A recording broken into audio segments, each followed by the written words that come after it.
gaz o'ynab, agar texot holati, hali nima deydi, svetoforga borganda o'chib qoladigan odati bor. Yo bo'lmasa, xalos yo'qganingizda o'zidan o'zi gaz o'ynaveradi, vang vang vang vang qilib o'ylab turadi. Shuni oddiy bitta narsa bilan shuni o'ynab olsangiz bo'ladi. O'shani men sizlarga hozir ko'rsatib beraman.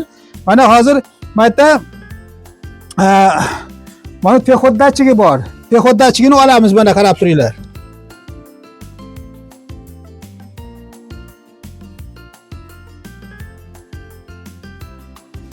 Texot datchigida o'sha o'ynayotganda, mashinangiz o'ynayotganda texot datchigini shunday olasiz. Olib turib, sizga mana shnuri provoda to'kib shnuri kerak emas, mana bunisi. Mana mashinasi kerak emas. Buni ko'ryapsizmi? Shuni shunday sug'urib qo'yasiz. Sug'urib, mana o'zini mana nimasi klapini bor, mana ko'rib turibsizlar. Shuni qo'lda tortasizlar oldiga. Buni tortib qo'yib, ishlatib qo'yib, keyin sizlarga ko'rsatyapman. Qo'lni oldiga tortasiz. Tortib turib, jicha bo'shasangiz, yana ham chiqadi baqa. Endi mashq holatiga majbur qatirasiz joyiga.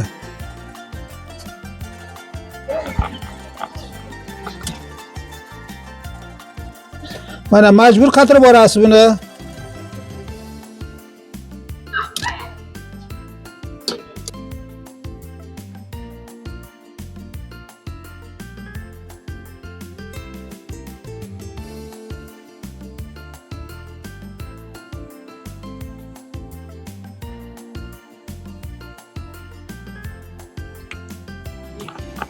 Klapini qo'lingizga sotib olasiz.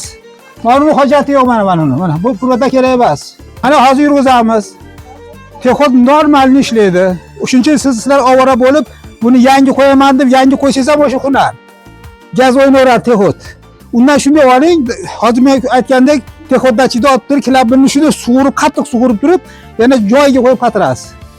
Shu bilan joy-joyida ishlayveradi. Bismillahirrohmanirrohim.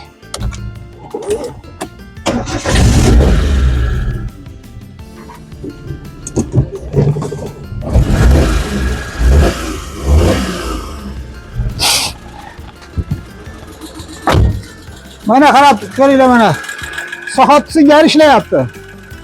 Hech qanaqa muammo joyi yo'q. Ovora bo'lib qiynalib netib yurmanglar. Buni yangi qo'ysangiz ham ovora bo'lmang.